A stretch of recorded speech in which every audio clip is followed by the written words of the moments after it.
Ibai, who's a Twitch streamer, hosted one of the most viewed crossover boxing events of the year, Velada del Año 4. Hopefully I'm pronouncing that right again. My Spanish is fucking terrible. Now this event has been going on annually for a few years, and each card has featured some of the biggest Spanish influencers. There have been two reasons why I haven't caught wind of it up until now. One, I don't speak Spanish, and I'm not involved in the Spanish influencer scene. And two, it was live streamed on Twitch, and I'm a bit of a dinosaur when it comes to that platform. I understand the appeal of streamers, and I've seen some of them do really cool things with their audience, but it's just not for me. I prefer edited, streamlined content on YouTube. However, this Ibai dude has been broadcasting esports and other live events for some time, and he's really pushed the boat out with his latest boxing event. Even though the stream featured amateur boxing with the fighters using headgear,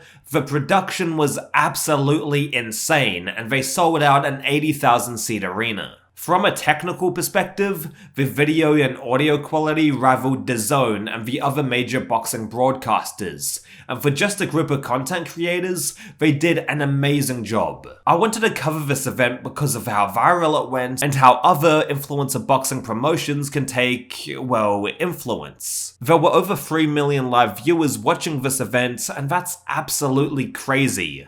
I know everyone could watch it live on Twitch for free, but it's still something to note. I feel like Misfits and MVP have a real opportunity here to take notes and expand their promotions to other markets. The Spanish market is huge and extremely loyal, and there are other countries that can offer the same dedicated fan base. MVP is mainly an American organization, and Misfits is primarily based in the UK, but I feel like they should totally look at taking a big swing and having a show set in Brazil or somewhere in Latin America. It may alienate the current audience base they have, but one, it's only for a single show, and then they can go back to the US and UK respectively, and two, this could tap into a whole new market that they can bring along with them. Misfits have great Brazilian fighters, for example, like Jolly Poker, FaZe Temper, Gabe Silva. Why don't they capitalize on these guys and have a massive Brazil card? Pay Anderson Silva a fuck ton of money to headline the events and you have a blockbuster card on your hands. The same strategy applies to Mexico, other parts of Latin America, Japan, Germany, and more. I know Misfits specifically have only done about 17 shows, which isn't a lot in the grand scheme of things, and they are just now finding their feet with a decent regular stable of fighters and a growing dedicated audience, so with that in mind, it may be a bit too early to go all in on a Spanish show, for instance. However, in the next couple of years, I think it'll be awesome to see these other cultures get represented because YouTube, Twitch, all of that is global, and it's only if they really branch out they will find their next pay-per-view star. The issue with trying to tap the American market is that besides Logan Paul and a few other crazy people who would actually want to get in the ring even though they're already rich, a lot of other influencers from America won't want to bother with any of that shit. The majority of people from America who are willing to box on Misfits and put themselves out there are the ones who are trying to gain a bit of relevancy and aren't megastars to begin with. I mean, you don't see Moist Critical or Philip DeFranco boxing on any of these shows. If you branch out to foreign markets though, the more likely it is to find someone special and pay-per-view worthy. Traditional boxing has done a good job typically at finding these types of global superstars from all parts of the world.